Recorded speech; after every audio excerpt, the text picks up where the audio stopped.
Alright, what's going on, you guys? Nick here with Nick Strength and Power. I've got a couple of interesting stories for you guys today, as we're just a couple hours away from the press conference for the 2022 Mr. Olympia. But last night was the athletes meeting and the check-in. So everybody competing in the Olympia has arrived in Vegas, and they were at the athletes meeting and weigh-ins last night. Now, there was a big story last night that potentially Ramon Dino wasn't going to make weight for Classic Physique. So the way I understand what happened was last night was the weigh-ins. Ramon was weighed, they took his height, and they took the wrong height. Or at least that's what I am told is the reason for the mistake. So initially, Ramon weighed in 4 pounds heavier than the allowed weight for his height. And I guess they initially told him he had an hour to try to drop the 4 pounds. And obviously, Ramon was already depleted. He's already well into peak week, so for him to drop 4 pounds in an hour would be pretty unrealistic. Now, what I heard was his coach, Chris Aceto, demanded them to take another measurement of his height. And of course, supposedly when they did that, he was the next height cap up, which allowed him to weigh the 4 pounds heavier, and then everything was okay. My question is, how could they have mismeasured him? Because the complaint that I saw, and I saw Horse MD actually, Marcella DeAngelis comment this, and I thought it was actually a good point, and I saw him comment this on the Who is the Best Bodybuilder post about this situation. He says at the end of the day, the same measurement he has always measured in all championships. I think they are trying to harm Ramon. So that is a good point. If the past Olympia and Arnold Classic that Ramon competed in, he was taller, why would he measure shorter at this one? It doesn't really make any sense. And then why, when they remeasure him just minutes or an hour later, is he taller? It's weird. But I talked to a couple of the guys that were competing and guys that were there at the weigh-ins, and they said, yeah, it seemed like it could have been an actual situation where if Ramon didn't come back in an hour and drop the 4 pounds, there might have been an issue with him actually competing. And that's what generally the consensus seemed to be. But apparently it's all been taken care of. Ramon weighed what he weighed. He was allowed to weigh it, and he will be competing. But I guess there was almost the possibility that he didn't. So if you guys are seeing this talk online about Ramon potentially not making weight, this is what it was about. Now, I also heard that Terrence missed weight by 1 pound. But I believe they were able to square that one away as well. And it just raises the question again is, how important are these weight caps really? And at what point are they becoming more problematic than they are useful? Because the original intent was to keep these guys from getting too big, which obviously they don't want in Classic Physique. They want it to be a different type of competition. So it's a tough situation they've got because, if you look at the women's divisions, this is the same problem they had. These girls kept getting bigger and bigger, and they kept having to make new divisions for all these different types of physiques because there was really no weight restriction. And then on the other hand, if you had these guys with no weight restriction, they would be, a lot of them, probably a lot bigger than the 212 guys, and 212 would really not have a point anymore if the classic guys were bigger than them. So I don't know what the solution is, but I'm curious to hear what you guys think in the comment section down below about the weight restrictions in Classic Physique and about potentially Terrence and Ramon both, at least temporarily, missing weight. Now, next up in the news, we did get some posing footage from Michal Krizo at the Dragon's Lair just 2 days out from the 2022 Mr. Olympia. So I got to be honest here, looking at these updates, I'm not as impressed as I was looking at some of the Instagram updates. Seeing him in the Dragon's Lair posing room in that lighting, to me, for whatever reason, he doesn't look as impressive in these pictures as he looked on Instagram. I'm not seeing the same vascularity for one.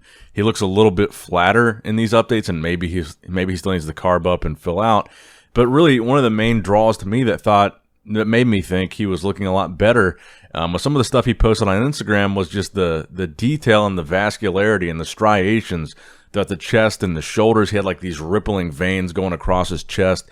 You don't see that in these pictures from the Dragon's Lair. It's the same most muscular shot, and I guess I can put them side by side. But they look different. He doesn't look as lean. He doesn't look as vascular. He doesn't seem to have that same pump or that same freak factor or whatever it is. And then when you look at the other shots, it's the same thing. It's just like even the side chest, it just doesn't look the same. And I don't know how long Krizo's been in Vegas. I don't know if he just got there and maybe it was maybe he's holding some water from the flight and he's going to cut out that water and then carb up and fill out and look a lot better for the show. But I don't know, he looks different to me in these pictures than we saw him look on Instagram, and I'm a little bit more worried now about his potential placing.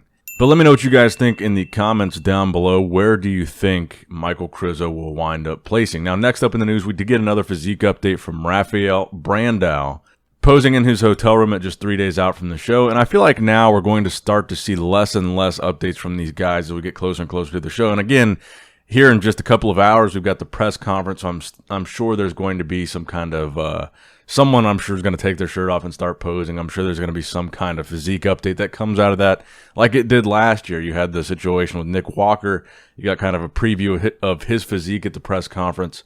But aside from that, I'm really doubting we're going to see much in terms of physique updates before the stage, because obviously everything starts tomorrow. So I think Rafael looks a little bit tighter in this update, but I'm still not completely convinced that Brandon Curry's prediction of Rafael in top 5 is a realistic prediction based on what we've seen from the other guys so far. Now, the final story I want to talk about today, Big Ramy. So I want to thank one of my subscribers that sent me this video on Instagram of Big Ramy training yesterday. And he described Big Ramy as looking absolutely exhausted. And of course, we got to see a little bit of Big Ramy last night at the athletes meeting as well. But I actually thought the opposite of the way that my subscriber, described Big Ramy in this video as exhausted. I was actually pretty impressed at the amount of weight that Ramy was moving just a day out of the show. I mean, he started out the video pressing 4 1/4 plates, which I think is pretty impressive. And then, of course, last night, like I said, we got to see Ramy at this athletes meeting. And I thought it was kind of funny because Ramy posted this video. It was like a live stream, a 20-minute long stream on his Instagram. And right at the beginning of that stream, you can hear Dan Solomon say, "I would like everybody to turn off their video cameras." And then after that, Ramy keeps recording for like another 20 minutes. Then like halfway through the recording, Dan says something again to Ramy about recording, and Ramy just says, like, "I'm the cameraman today," and he keeps recording some more.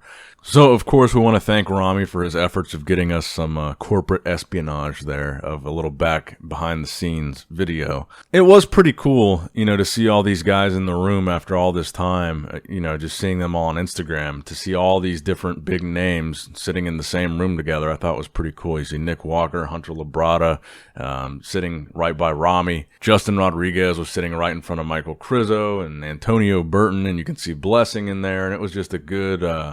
It was a nice little behind-the-scenes look into the Olympia, seeing all these guys just in a regular, normal setting in like a convention hall in a ballroom. I don't know, it was just cool to see. And finally, guys, I did want to mention that my coverage of the 2022 Olympia weekend is presented to you by the Arnold Sports Festival, the world's #1 health, fitness, and sports expo. To celebrate the 35th annual Arnold Classic, they're running a limited-time pay-per-view sale. Enjoy all the weekend's nonstop action for just $35. Don't miss out. Purchase yours today before the sale is over. Head on over to arnoldsports.com and check it out. And thank you again to Arnold Sports Festival for sponsoring all the Olympia coverage this weekend. And it is the next big bodybuilding show on the docket, so it makes sense. Realistically, once the Olympia is over, the Arnold's only 2 months away. It's the next big show coming up, so make sure you guys preview your pay-per-view tickets. Get them now. That's going to wrap it up for the video, guys. I hope you did, in fact, enjoy it. Make sure you like the video, subscribe to the channel so you don't miss a thing. And as always, I love you guys. Appreciate you guys. Nick Strength and Power signing out. I think that every bodybuilder has something unique. If it is the pose off, or if it is a certain pose that really closes the deal. I think the action is a lot of it in a combination of symmetry, of size, muscle separation, definition, and the performance, so that you can show off this quality that you have. Because they have a lot. All right, guys, don't forget to click that like button and subscribe to this channel if you enjoy the content. Also, check out my Instagram at Nick Strength Power, my Facebook page, which is simply Nick Strength and Power, my secondary YouTube channel, Nick Strength and Vlogs, for vlogs and bonus content that you will not see on this channel. And consider subscribing to my third YouTube channel, Nick Strength and Pokemon, which is all things Pokemon and trading card games, completely unrelated to this channel. So if you're into that, give that one a look. And all links to merchandise and social media will be in the description box below. If you guys want a Nick Strength and Power t-shirt, that will be in the Shopify link below. Have a great day.